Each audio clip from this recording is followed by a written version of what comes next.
제 강의 목표는 동시침이라고 하는 이 비방 덩어리, 심수빈으로서는 정말 손에 놓고 싶은 보물단지와 같은 비방집인데, 이걸 배워도 쓰지 못하는 분들이 대부분이에요. 쓰다가 중지하는 분들도 많고. 그래서 저도 그런 과정을 여러 번 겪었기 때문에 이 강의에서 정리되지 않은 얘기를 하고 있지만, 일관되게 제 마음속에 들어있는 생각은, 좋은 처방은 여러분에게 나눠드린 양육월 전집 치료편 요약이 처방이 잘 모아져 있어요. 그런데 문제는 각 증상별로 좋은 처방들이 그렇게 많이 나와 있는데도 내가 자유롭게 골라 쓰지 못하는 이유는 역시 진단에 어려움이 있어서 그래요. 그래서 이 문제를 해결해 보려고 정리가 안 된 내용들이지만 많이 이야기를 했어요. 또 한 번 해볼게요. 동시침의 처방은 그 하나하나가 만병통치예요. 그러면 이것도 만병통치, 저것도 만병통치라면 지금 이 환자에게 나는 어떤 처방을 갖다 쓰는 게 가장 합리적인가, 그거를 알게 해드리고 싶어요. 예를 들어볼게요. 하여간 머리끝에서 발끝까지 모든 병을 고치겠다는 뜻인데, 연골 대대기, 중자 중선이,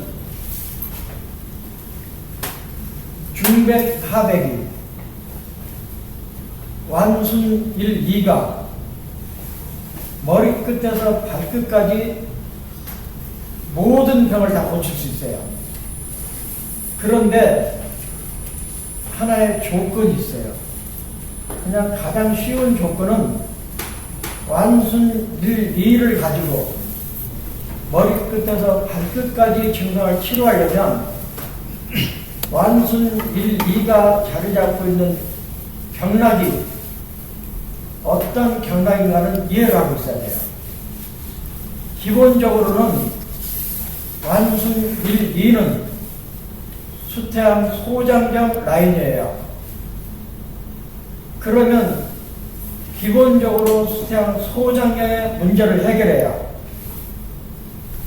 통경의 원리에 의해서 족태암 방광경의 문제도 해결해요.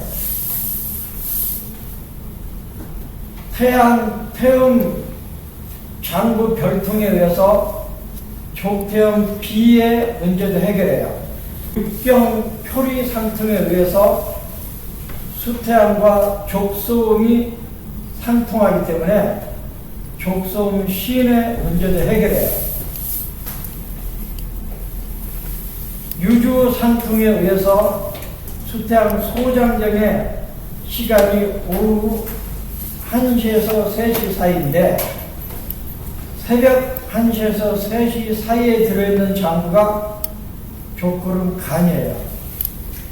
그러니까 완순 1, 2를 쓰면서도 의사의 머릿속에는 지금과 같은 여러 상통과 별통 관계를 머리에 넣고 있어야 돼요.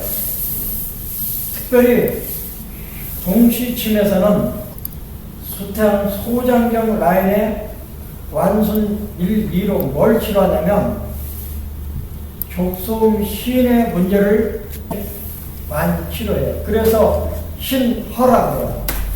콩팥, 신허 증상이 있을 때 우리가 아무것도 모를 때는 족소음 신으로 막바로 들어가요. 그런데 장부간의 상통이나 별통 관계를 이해한 다음에는 족소음 신의 문제가 생겼을 때 수태양 소장으로 들어가는 처방이 있고 수소양 3초로 들어가는 처방이 있어요. 동시침에서는 수태양 소장의 조합으로 수소양 3초의 조합으로 족소음 신의 문제를 많이 처리해요. 그러니까 완순 1, 2를 가지고 만병을 통치할 수 있는데 내가 이 완순 1, 2를 쓸 건지 다른 처방을 쓸 건지를 고민할 때 참고로 하는 게 복진이죠.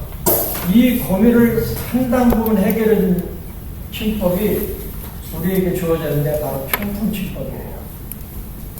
그래서 우리가 잘 알고 있는 하버프, 배꼽 아래 라인이 특별히 관원혈 부분이 아파요.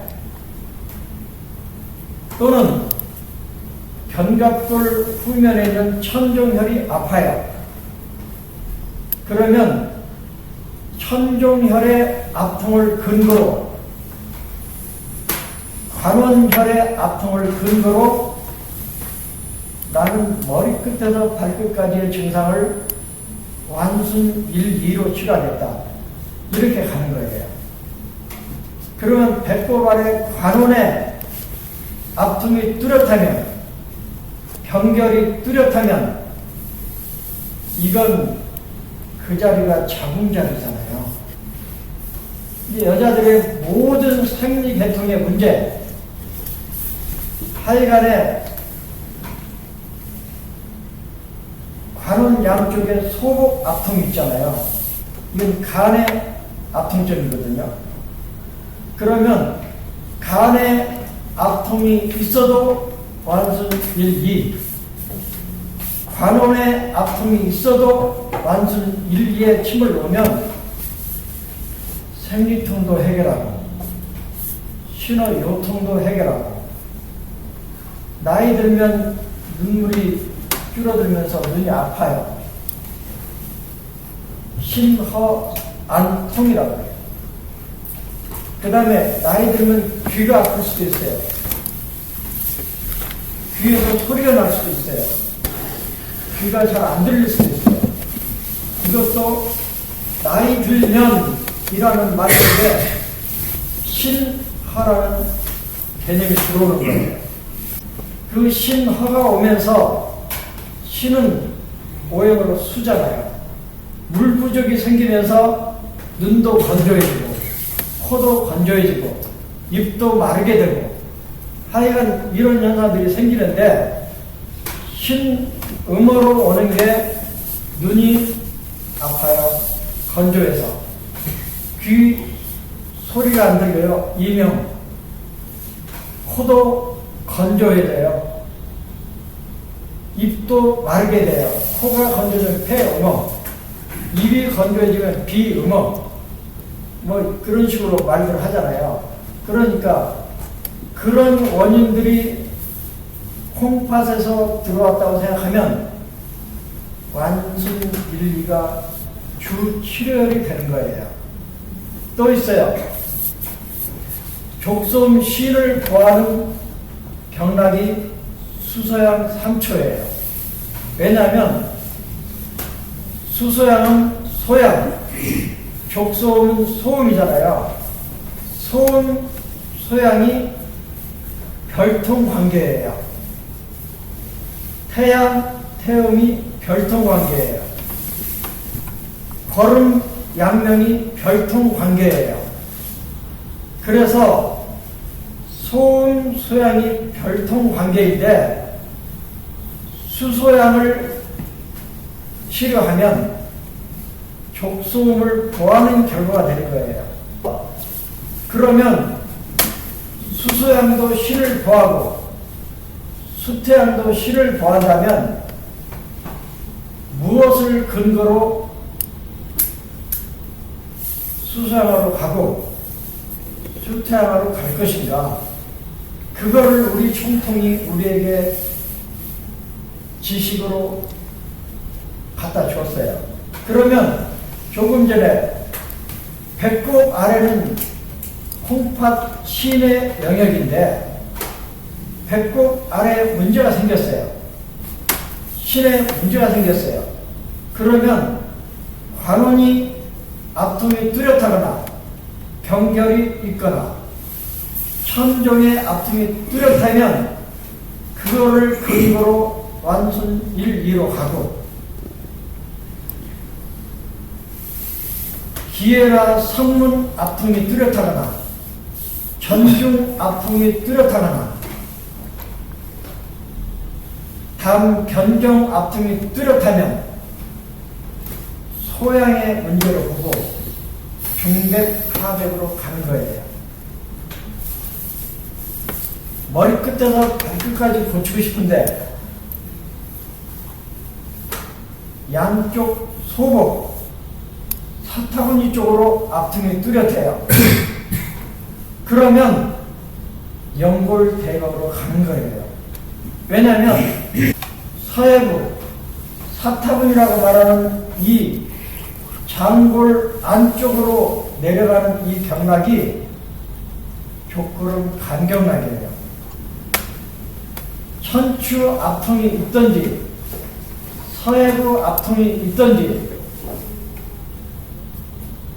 장치와 가래토시 서는 쪽으로 앞통이 있든지 그러면 연골대각으로 가는 거예요. 그래서 천추 앞통을 근거로 서해부 소복 앞통을 근거로 머리끝에서 발끝까지 연골대백이 처리하는 거예요. 그 다음에 또 머리끝에서 발끝까지 중자 중선으로 처리를 하고 싶어요. 그러면 무엇을 근거로 중부 앞통이 있든지 중극 앞통이 있든지 슬화의 머물이 뚜렷하든지 상묘, 중묘, 차료할 때 차료, 중묘, 하래의 앞통이 뚜렷하든지 질변, 백환유 이런 데 뚜렷하든지 그러면 방광의 문제잖아요. 그러면 방광의 별통 관계인 수태음 폐의 영역에 있는 중자 중선으로 들어가는 거예요. 그러니까 지금까지 여러분들이 알고 있는 여러 지식들을 갖다 활용해야 되는 거죠. 그러면 지금 무릎을 예로 들어드리면 중자 중선도 무릎의 특효혈이라고 했어요. 연골대백도 무릎의 특효혈이라고 했어요.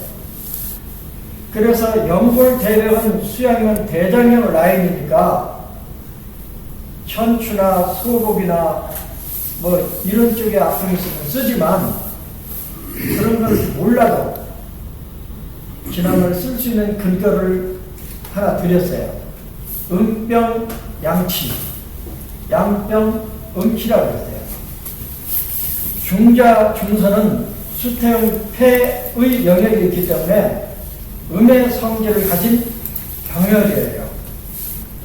그러면 어떤 쪽의 병을 치료하겠어요? 양의 성질을 가진 경락이나 부위를 치료할 때 쓰는 거예요.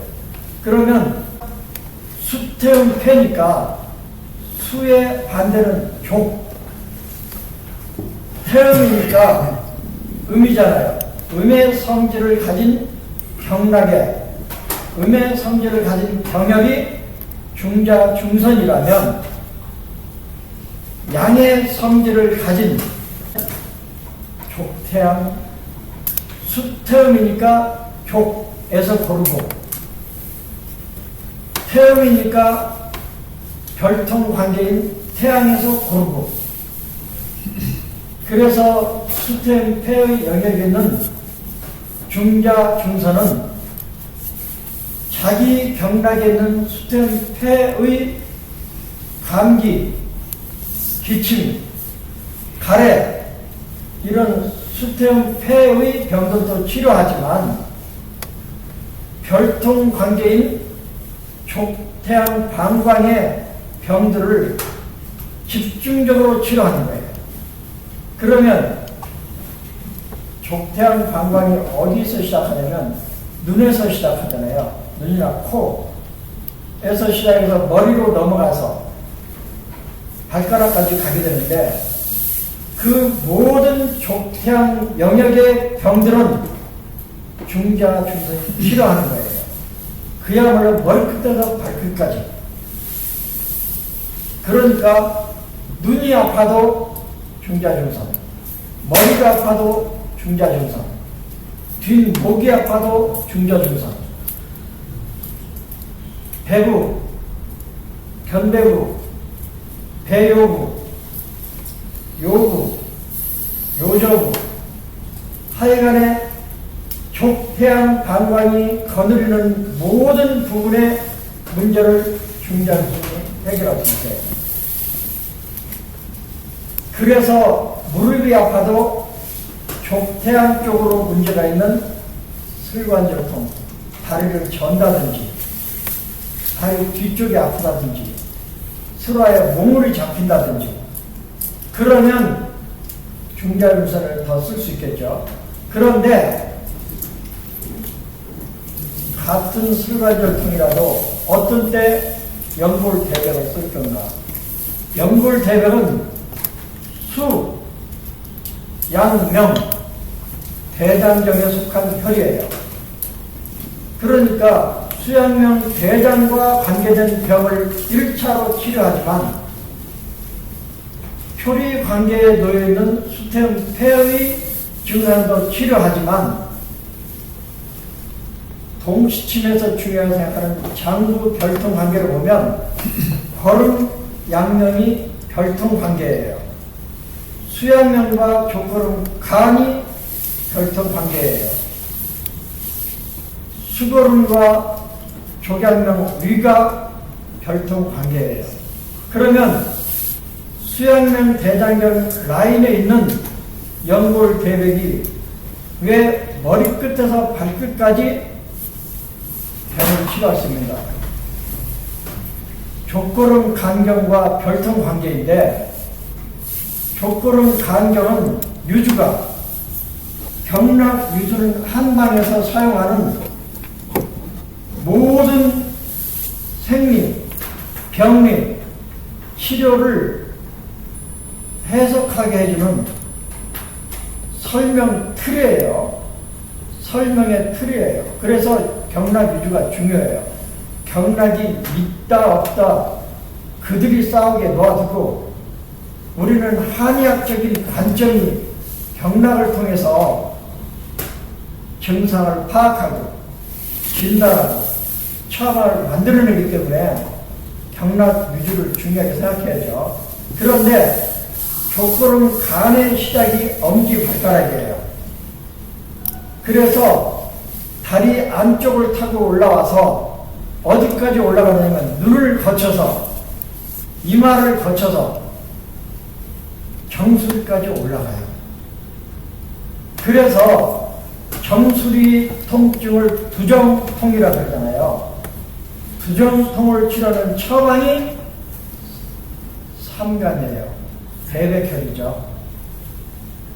왜 두정통에 삼간 골륜이라고 나와 있냐면 한번 보세요. 경락이 아니면 설명할 방법이 없어요. 머리 뚜껑 쪽 두정통에 왜 고서에서 삼간 골륜이 명처방으로 나와 있냐면 삼간이 머리 뚜껑이에요. 왜? 대장경이잖아. 대장경은 머리 뚜껑까지 안 올라가잖아. 그렇게 말할 수 있대. 그렇지만 대장이 족거름 간과 별통 관계예요. 그래서 족걸음 간의 유주를 보니까 머리까지 올라갔어요. 또 하나 있어요. 두정부에 올라가는 경락이 또 하나 있어요.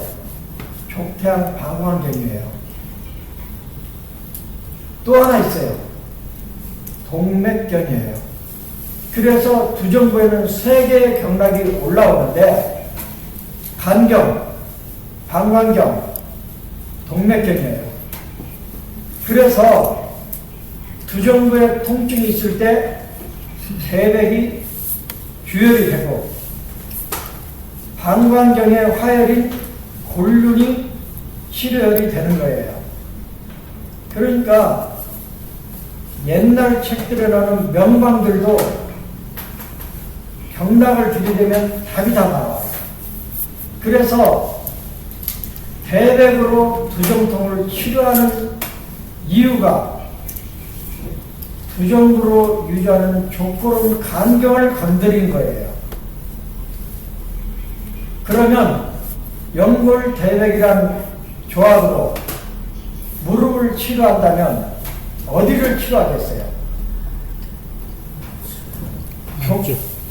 수양면 대장인 족걸음 간하고 결통관계예요. 수양면 대장은 족태음 비하고 음양 토리관계예요. 그러면 수양면 대장경은 족상운과 아주 밀접한 거예요. 그래서 수양면 대장경 라인에 들어있는 연골대백은 무릎을 치료하지만 무릎 안쪽에 있는 족상운경의 슬관절통을 치료하는 거예요. 중자 중선은 무릎을 치료할 때라도 양경락 쪽의 문제를, 연골대백은 무릎을 치료할 때라도 족상운경으로 설명되는 무릎 안쪽의 병을 치료하는 거예요. 이런 식으로